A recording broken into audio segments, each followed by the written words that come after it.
La semaine dernière, on avait débuté l'étude du verset 17 de Romains 16 et nous allons revenir sur ce verset. Comme je vous avais dit la dernière fois, on arrive à la fin, donc j'ai réparti sur 3 mercredis ce qui reste. Donc, euh, ça va être un peu écourté. Donc, le verset 17 dit, je vous engage instamment, chers frères, à prendre garde à ceux qui sèment la division et égarent les autres en s'opposant à l'enseignement que vous avez reçu. Éloignez-vous d'eux. Alors, les divisions ici ne sont pas des divergences. Nous pouvons être en désaccord sur des points secondaires, mais les divisions viennent souvent de ce qu'on fait avec nos désaccords. Les divisions viennent quand quelqu'un fait campagne pour rallier à lui des frères et sœurs à sa pensée, ce qui provoquera probablement une faction, une division.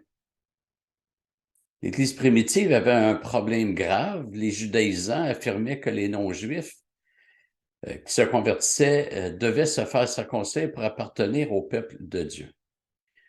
Et c'était grave pour 2 raisons. La première, c'est que cette pensée portait ombrage à l'œuvre de Jésus-Christ. Galates 5.2 nous dit, « Voici, moi, Paul, je vous dis que si vous vous faites circoncire, Christ ne vous servira de rien. » Mais en plus, cette pensée se trouvait à renier l'appartenance des non-juifs convertis au peuple de Dieu. Ils étaient convertis, mais ils n'appartenaient pas au peuple de Dieu s'ils ne se faisaient pas circoncire, d'après les judaïsants. Donc, c'est 2 problématiques et ça provoque une division. On sépare en 2 les frères et sœurs pour rejeter une partie. Il y a un phénomène de même acabit lorsque des pentecôtistes affirment que le signe initial du baptême du Saint-Esprit est le parler en langue. Une telle affirmation veut dire que tous les chrétiens qui ne parlent pas en langue, mais en fait, ne sont pas vraiment chrétiens, ne sont pas sauvés. Dans la première église à laquelle Lorraine et moi avons appartenu, cette église a fini par devenir charismatique, et ceux qui ne parlaient pas en langue n'étaient pas considérés comme non-chrétiens, mais ils étaient mis de côté dans certains cas. Par exemple, le pasteur demandait aux frères et sœurs que ceux qui ont des besoins pour lesquels ils aimeraient demander la prière, de s'avancer en avant. Et le pasteur appelait des frères et sœurs pour prier sur ces personnes-là, mais il demandait uniquement ceux qui parlaient en langue. On est en train, avec ça, de faire une division qui n'est pas correcte. On crée ainsi 2 catégories, 2 classes. Cette pensée affirme que la prière de ceux qui ne parlent pas en langue est moins efficace, moins puissante. Alors, c'est ainsi qu'on fait des divisions dans l'Église. Frères et sœurs, la seule division que Dieu a établie est la séparation entre les chrétiens et les non-chrétiens. Le contexte de Romains avec les judaïsants ne signifie pas que la judaïsation est la seule situation qui demande l'expulsion des personnes qui veulent causer des divisions. Ce verset n'est pas le seul qui traite du sujet de la discipline et nous devons considérer l'ensemble des données bibliques sur le sujet, ce qui dépasserait le cours de notre étude sur Romains. Mais je veux juste ajouter que Paul demande aux chrétiens de s'éloigner de sa personne. Il s'adresse à l'ensemble des chrétiens. Dans mes 40 années de vie chrétienne, je n'ai jamais vu une mise sous discipline que tous les chrétiens respectaient. Et c'est un vrai problème. Il y en a toujours qui s'érigent en juges et qui rejettent la décision de l'Église.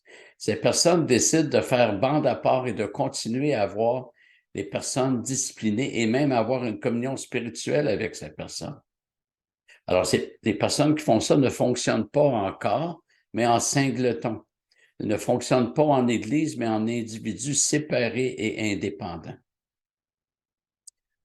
La discipline, c'est un processus d'Église et l'Église, dans son entièreté, doit respecter les décisions qui sont prises. L'Église, c'est l'institution établie par le Seigneur et il est tellement important de marcher ensemble dans l'unité. Verset 18. Car de tels hommes ne servent pas Christ, notre Seigneur, mais leur propre ventre, par de bonnes paroles et par des éloges. Ils séduisent les cœurs des gens sans malice.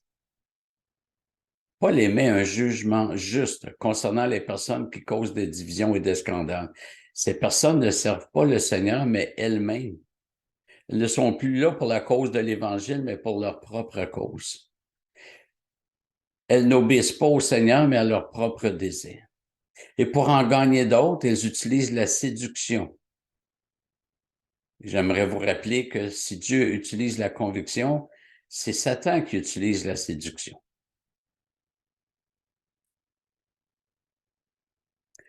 Verset 19, « Pour vous, votre obéissance est connue de tous. Je me réjouis donc à votre sujet et je désire que vous soyez sages en ce qui concerne le bien et purs en ce qui concerne le mal. » Paul avait affirmé au chapitre 1, verset 8, « Je rends d'abord grâce à mon Dieu par Jésus-Christ au sujet de vous tous, parce que votre foi est renommée dans le monde entier. » Et maintenant, au chapitre 16, «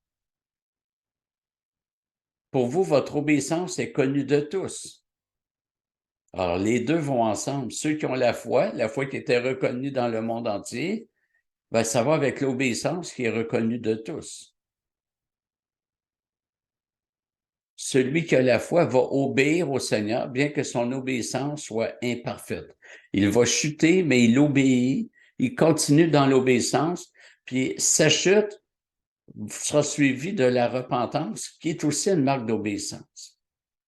Il va obéir en raison de sa foi. La vraie obéissance, celle que Dieu agrée, c'est celle qui découle de la foi. On voit dans Hébreux 11:8, c'est par la foi qu'Abraham obéit à l'appel de Dieu. Une obéissance qui ne découle pas de la foi, c'est une obéissance charnelle. Et celui qui n'obéit pas au Seigneur, c'est parce qu'il n'a pas la foi. Il n'a pas confiance que ce que le Seigneur demande est toujours la meilleure chose pour lui. Il veut du bon berger qui donne sa vie pour ses brebis, mais il ne veut pas du bon berger pour le diriger. Donc, en définitive, il veut choisir au sein du Seigneur ce qui lui convient. Et ce qui ne lui convient pas, il le rejette.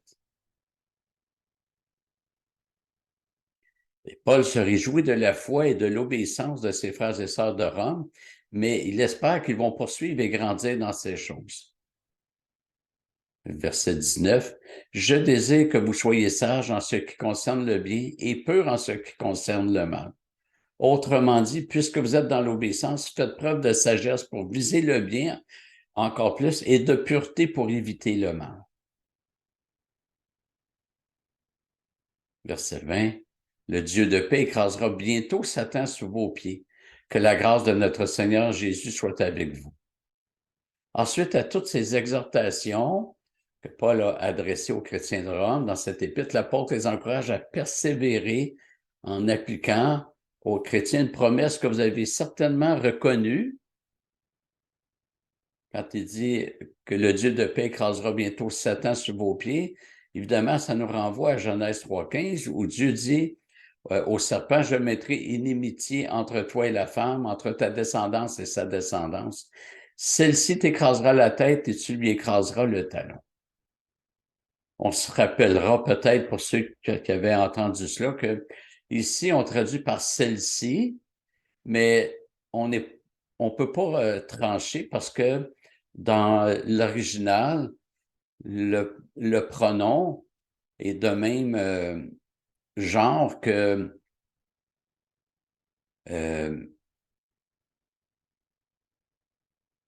je m'excuse, j'ai un blanc, que la descendance, mais le mot descendance, il est du même genre qu'un individu.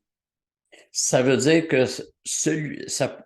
on pourrait traduire par celui-ci. On est loin d'être certain que le pronom renvoie à la descendance, quand des Juifs ont traduit la Bible en grec, l'Ancien Testament en grec, dans les premiers siècles avant Jésus-Christ,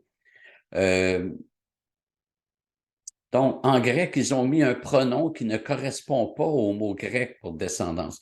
Ils ont mis un pronom masculin. Alors que le mot descendance en grec, c'est sperma, il est du neutre, c'est-à-dire qu'il n'est ni masculin ni féminin. En mettant un pronom masculin, il démontrait qu'ils avaient compris que la victoire, c'est quelqu'un qui allait écraser le talon.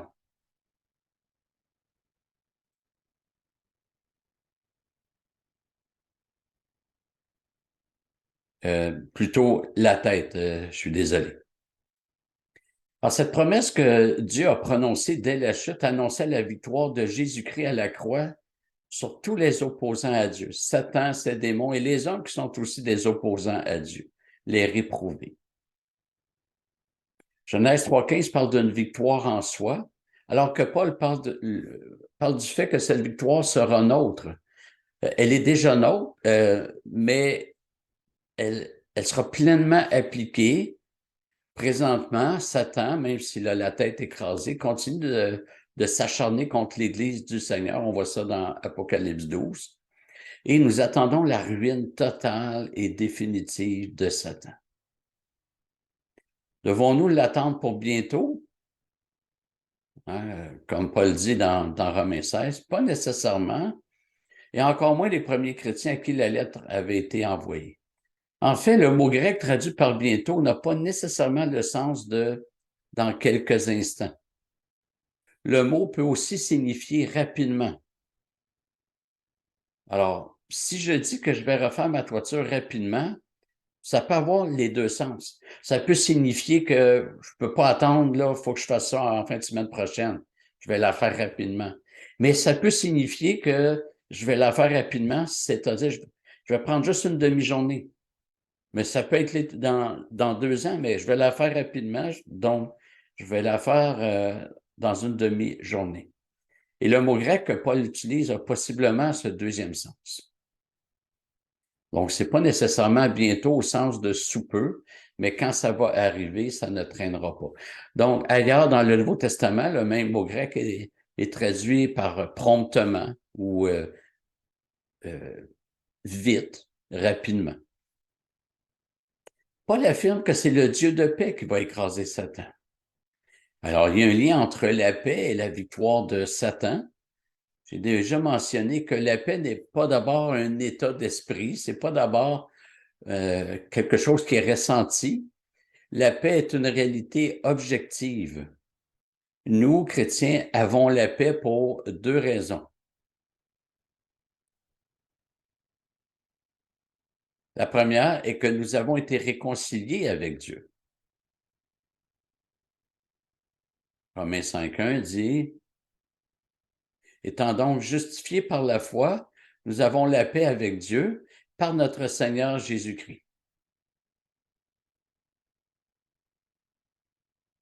La deuxième raison se voit dans Romains 16,20. La paix de Dieu repose sur le fait que l'ennemi est vaincu. S'il fallait que nous ayons été réconciliés avec Dieu, mais que l'ennemi exerce encore tout son pouvoir sur nous, nous n'aurions pas la paix.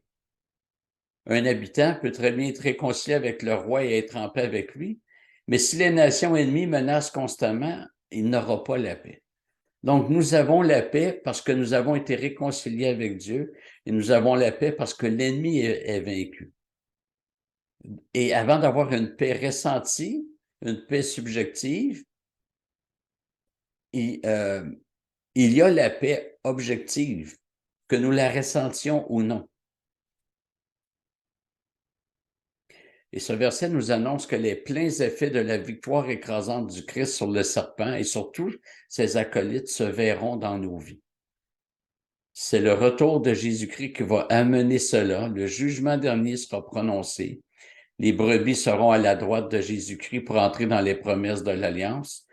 Dans toutes ces promesses, même si elles sont déjà commencées, les boucs seront à gauche pour aller au feu éternel. Et Paul souhaite ensuite la grâce du Seigneur sur ses frères et sœurs. Donc, on peut être encouragé par cette victoire qui sera pleinement concrétisée dans nos vies. Voilà, on va s'arrêter ici pour ce soir. Merci de votre attention.